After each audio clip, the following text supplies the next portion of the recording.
દાનવીર વ્યક્તિની પાસે કોઈ બ્રાહ્મણે કીધું ભિક્ષાન દેહી, અને સાહેબ એ ખિસ્સાની અંદરથી જે કાંઈ થોડું ઘણું ધન હતું એ કાઢ્યું, પણ દાબા હાથેથી નીકળ્યું. હે કોઈ આમાં આપણા સાધુ બ્રાહ્મણ ક્યાં હશે કે થોડું ઘણું આપી દો ભાઈ, આશ્રમની અંદર થોડુંક કામે લગાડવાનું છે, ગૌ સેવા કરવાની છે, થોડું ઘણું તને ભગવાને આપ્યું હોય તો આપ. અને દાબા હાથમાંથી આપ્યું, આમ આમ ખિસ્સામાં હાથ નાખીને સીધા જેટલા રૂપિયા હતા કીધું કે લ્યો લઈ જાઓ. ત્યારે આ વ્યક્તિ કીધું કે દાન હંમેશા જમણા હાથે અપાય. અને પછી જે વ્યક્તિ બોલ્યો છે ને ઈ સાંભળવા જેવું છે. જે વ્યક્તિ દાન આપ્યું ને એને બહુ સરસ મજાનો જવાબ આપ્યો કે હે ભૂદેવ, તમે કહો છો કે દાન જમણા હાથે, હું માનું છું દાન જમણા હાથે જ અપાય, પણ મેં દાબા હાથે આપ્યું એની પાછળનું કારણ શું એ તમારે જાણવું છે? બોલે હા. બોલે હું દાબા હાથમાંથી જમણા હાથમાં લઉં અને મારો વિચાર ફરી જાય તો તમે દાન વગર ના રહ્યો. મારો વિચાર, કેમ કે આ મન છે એ મરકટ સમાન છે. આપણું મન છે એ ધજાની પૂંછડી જેવું છે, ફરક ફરક ફરક ફરક ત્યાં જ કરે સાહેબ. આપણું મન ધજાની પૂંછડી કોઈ દી સ્થિર નહીં રહે. તમે જોજો મંદિર ઉપર જે ધજા લાગેલી હોય ને ઈ જેમ ફરક ફરક થાય એમ આપણું મન થાય. આમાં ઘણા બધા એવા હશે કે કથા, શિવ કથા બેઠી છે, રવિરામ બાપુ આવ્યા છે શિવ કથા લઈને, કૃષ્ણ કામધેનુ ગૌશાળાની માટેની સેવા છે, વિનુ બાપુએ બહુ સુંદર મજાનું પૂજારી બાપુએ આયોજન કર્યું છે. આપણે કથાની અંદર લખાવવું છે, પણ હજી તો 7 દિવસની વાર છે ને. એ 51,000 લખાવાનો હોય ને બીજે દિવસે મન ફરી જાય કે હવે 25માં આપણે હાલશે. અમારી પાસે ઘણા બધા એવા માણસો આવે જ્યારે આવી કથાઓ કરીને બોલે બાપુ અમારે દાન આપવું હતું, પણ મેં કીધું શું થયું? બોલે દાનની ઈચ્છા તો અમારી 1 લાખ રૂપિયાની હતી, પણ મેં એને એમ થયું કે ભાઈ હવે હજી તો 7 દિવસ છે કથાના, પછી કરશું. પછી મેં કીધું તે દાન આપ્યું? પછી મને કે ના મેં દાન ન આપ્યું. પછી બીજે દિવસે જ્યારે આવ્યો ને ત્યારે મને થોડું આમ કાઉન્ટર શરૂ થઈ ગયું ને બધી મને એવું લાગ્યું કે નહીં દાનનો પ્રવાહ શરૂ છે. પણ જેવું બાપુ તમે કીધું કે ભાઈ આવતીકાલે આપણે બ્રહ્મા વિષ્ણુ અને મહેશનું પ્રાગટ્ય છે, એટલે મને એમ થયું કે ભાઈ આવા સારા પ્રસંગે દાન આપીએ તો સારું થાય. મેં કીધું બીજા દિવસે ન આપ્યું? મને કે નહીં. પછી મેં કીધું ત્રીજા દિવસે? બોલે ત્રીજા દિવસે આમ મને મન થયું કે ભાઈ આપણે 25,000 રૂપિયા દાન આપવું જોઈએ, પણ ઘણો બધો દાનનો પ્રવાહ શરૂ હતો.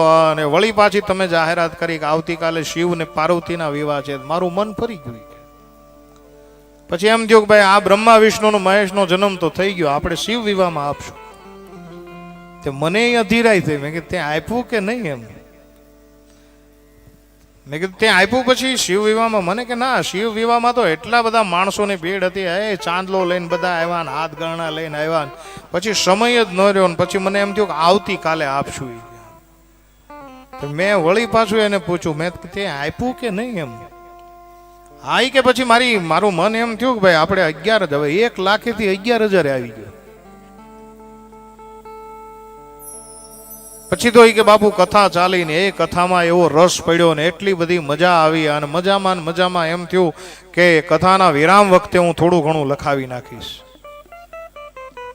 એટલે મેં કીધું તે કથાના વિરામમાં કઈ લખાયું?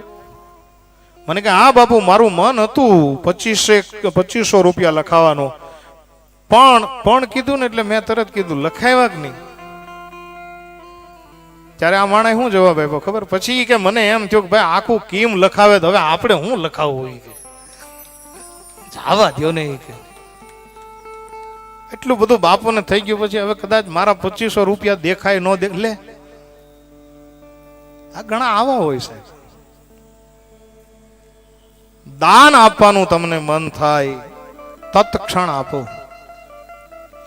મન છે ને ધજાની પૂંછડી જેવું છે. આજ તમને દાન આપવાનું મન થશે, કાલ નહીં પણ થાય સાહેબ.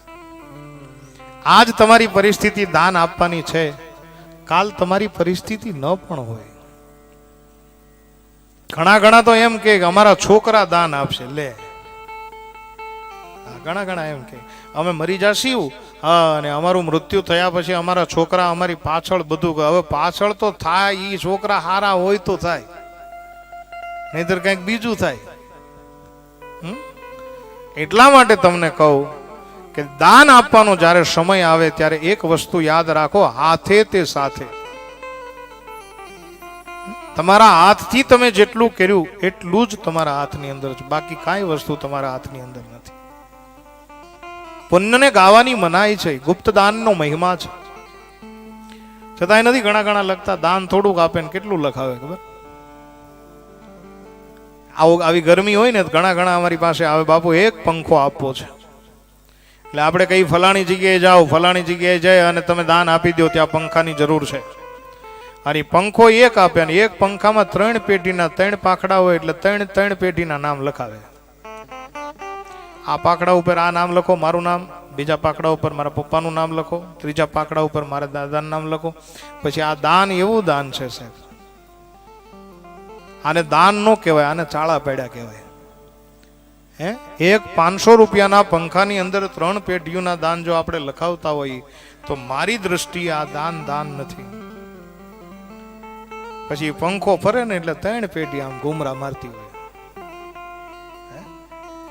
નહીં બા, દાન જ્યારે જ્યારે આપો ત્યારે લગભગ કોઈને તમે કેવો વિચાર જોવો કે હું દાદા કદાચ આ ડાબા હાથમાંથી લઈ અને જમણા હાથમાં હું એ લઈને મૂકું, એ પહેલા મારો વિચાર બદલાયો હોય અને કદાચ મારા વિચારમાં એવું આવ્યું હોય કે મારે દાન નથી આપવું, તો હું દાન આપવાથી વંચિત રહી જાઉં, એટલા માટે મેં ડાબા હાથમાં નીકળ્યા, દાન આપી દીધું.